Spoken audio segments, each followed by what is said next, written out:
Hey friends, welcome to the Happy Quilty People cooking channel. I'm Holly and I'm about to make pizza dough today, and I thought I would go ahead and share that with you guys just because it's awesome. About a decade ago, we bought this amazing Italian pizza oven. It is an Alpha, A-L-F-A. You can see that it's got place for wood in the bottom, top a smokestack. We bought that for ourselves one year for Christmas with a Christmas bonus. We just decided we wanted to buy something cool, so we did that, and we have loved it. It's really been a decade or maybe even a little more now.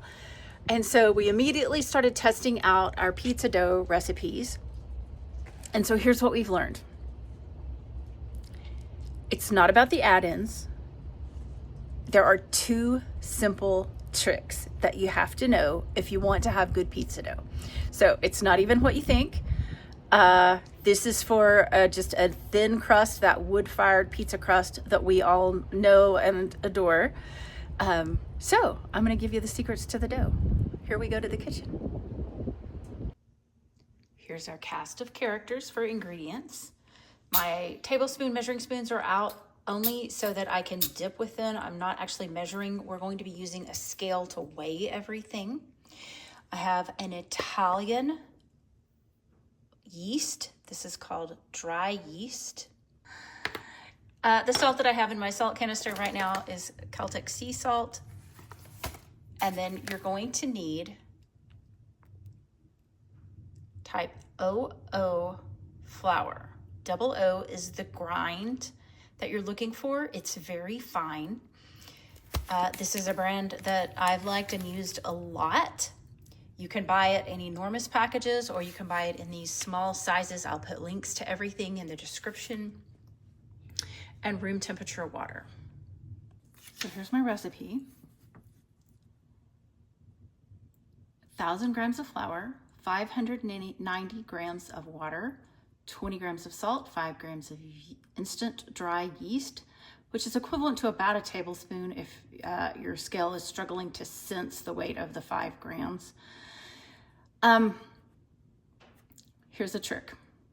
This is the first key, number 1. You can see my recipe originally called for 620 grams of water. I've learned that 590 is better. Here's why. When we got ready to roll out the dough, we were having to add a ton of flour to it, and that just made for more work. So we learned that if we just made it a drier dough to start with, that works out better in the long run. You have to just mess with the dough less. It makes it so much easier. So that's key number 1, is a drier amount of water than a recipe might typically call for. All right, so I'm gonna turn on my scale. My scale has the ability to measure in kilograms or grams. In this case, I'm making sure that the little G for grams is highlighted. Didn't wipe out my bowl.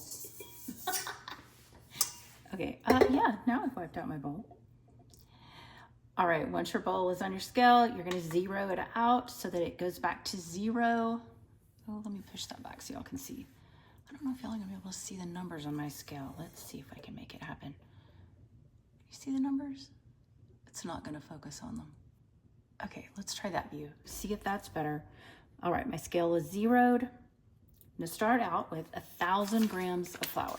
Now, if you happen to find a pizza package and you knew the weight on it, you could just jump straight to that. That would be really great, but I've never ever had it come out evenly.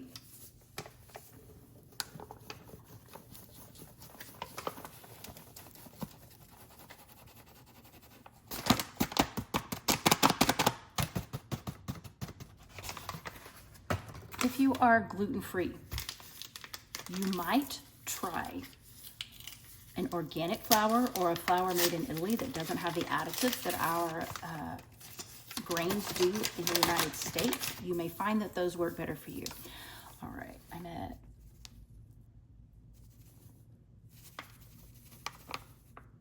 my scale has a little bit of lag time, so I usually pour a little bit, then give it a look and see. I'm at 930 roughly.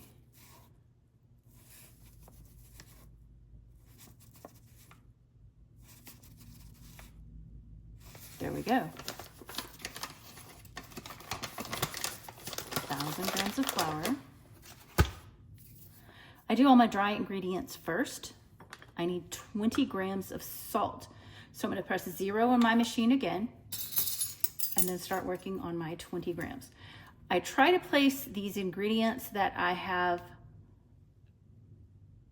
that are just small amounts into the center of the scale so that it will weigh them more easily.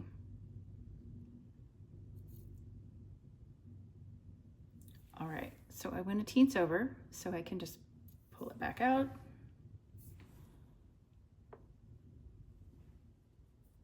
There we go, right at 20.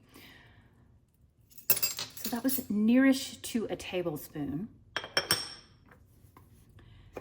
going to 0 it again for my 5 grams of yeast.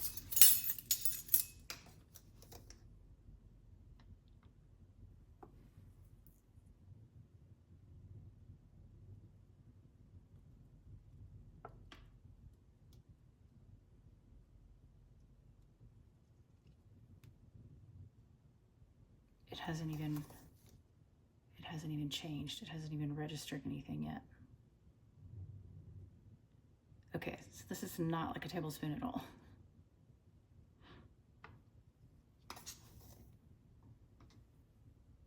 A teaspoon, sorry.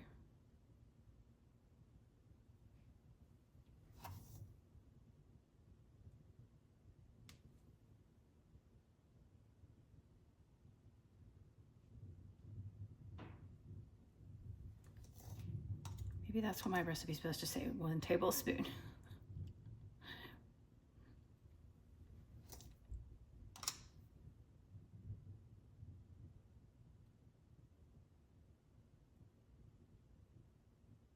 There we go. So maybe that really is more like a tablespoon of our instant dry yeast. And for the water, I'm going to press 0 again and go to 590 grams of water.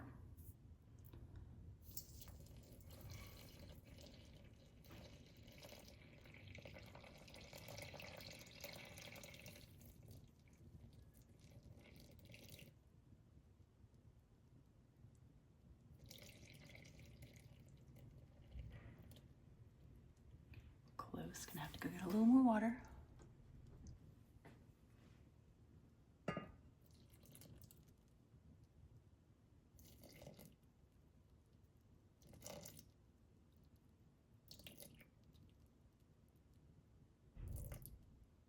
Go a tad over with the water. I'm not worried about it. Oh, there we go. Got to 591. That's pretty close. We'll call that great. All right, here is the second trick to the pizza dough.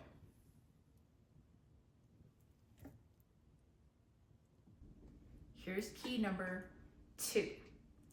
And it's really not this. This is a last ditch effort. The key is actually just time. So one weekend we made pizza. We had pizza maybe on a Thursday or a Friday night. It was great.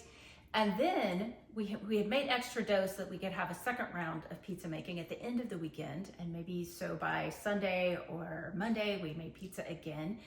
And we realized the aged dough, it had only aged a few days and in the refrigerator, but the aged dough tasted better. And we realized that for us, that 3 or 4 days of aging on the dough was our sweet spot. That was what we liked. You're not making an entirely sourdough. It's just an aged dough. If you start hunting for pizza recipes, you will see all kinds of complicated methods for getting age and a poolish, some kind of a sourdough sort of a type starter that's specific to pizza, to go ahead and give it a little more added flavor. These are things that pizzerias have figured out because they don't necessarily have the time in this space to be aging boxes and boxes of pizza dough somewhere. Here's what I do in practice. If the pizza making session is coming soon, then I just leave my dough out on the counter. If it's going to be in a few days, I can go ahead and stick it in the refrigerator. If it's in the afternoon now, if we were going to have pizza tonight and I wanted to maybe help that dough along a little bit to give it flavor, not as leavening, I might pull out my sourdough starter and just put a little bit in. It's not for leavening, it's just to give it flavor, because that taste makes a difference. You can tell the difference. So those are our two things, is we make the dough drier and we give it some age. Either artificially with a little bit of sourdough starter, or just time. That's all it needs.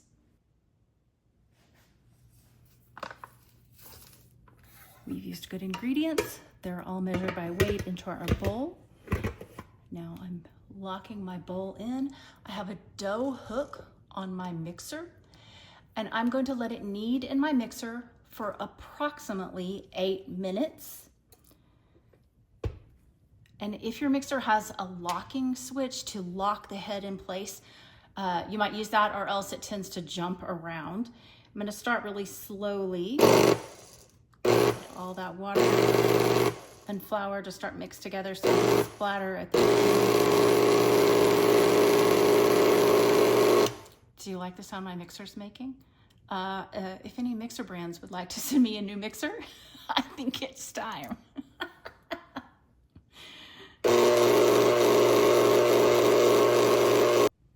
I had my timer set for 8 minutes, and then I happened to look at my mixer and it was actually smoking at the back end of it.